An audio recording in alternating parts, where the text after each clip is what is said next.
Assalamualaikum warahmatullahi wabarakatuh. Perkenalkan, saya Nila Musbitasari dengan NIM 201141118. Dalam video kali ini saya akan menjawab soal UAS dari mata kuliah Sejarah Peradaban Islam yang diampu oleh Ibu Dian Uswatina. Langsung saja menjawab soal yang pertama, yaitu bagaimana peran penting kerajaan Islam dinasti Turki Utsmani, dinasti Safawi, dan dinasti Mughal. Yang pertama, kerajaan Turki Utsmani. Turki Utsmani adalah tonggak peradaban Islam.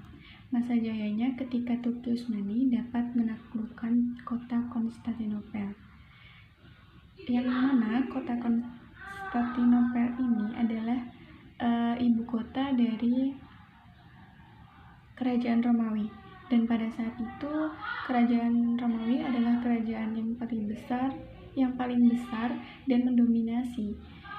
Ketika ibu kota Konstantinopel dianggap sudah ikut Islam, otomatis daerah sekitar Konstantinopel juga ikut Islam, dan ketika itulah terjadi Islamisasi besar-besaran.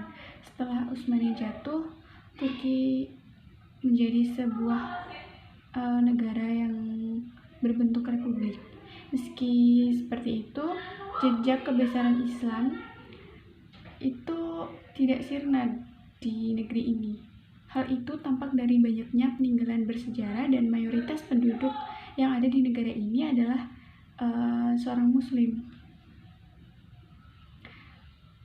Tempat atau peninggalan bersejarah yang berada di negeri Turki ini contohnya adalah Masjid Sultan Ahmad, Hagia Sophia, dan Istana Topkapi adalah beberapa saksi sejarah kejayaan Islam di Turki. Yang kedua adalah kerajaan Safawi. Nama Safawiyah sendiri diambil dari sebuah pendirinya Syekh Ishaq Safiuddin, atau lebih dikenal dengan Safi al-Din. Dan nama Safawi itu terus dipertahankan sampai tarekat ini menjadi sebuah gerakan politik. Kerajaan Safawi adalah kerajaan Syiah terbesar yang berlokasi di Iran. Masa puncak kejayaan kerajaan Safawi ini meliputi wilayah Iran, Azerbaijan, Armenia, sebagian besar Irak, Georgia, negara Afghanistan, Kaukasus, dan sebagian Pakistan, Turkmenistan, dan Turki. Safawiyah merupakan salah satu negeri mesiu Islam selain Ottoman dan Mughal. Kenapa bisa berdiri? Karena pada masa Khalifah Ali selesai, Khalifah Ali tinggal di daerah Iran. Penduduk negara banyak yang condong padanya, dan sebagian besar, bahkan hampir semua, menjadi Syiah. Safawi mengalami kemajuan yang sangat pesat. Namun pada perkembangannya sering terjadi bentrok dengan Turki Utsmani. Kerajaan Safawi menyatakan Syiah sebagai mazhab negara. Karena itu, kerajaan ini dapat dianggap sebagai peletak pertama dasar terbentuknya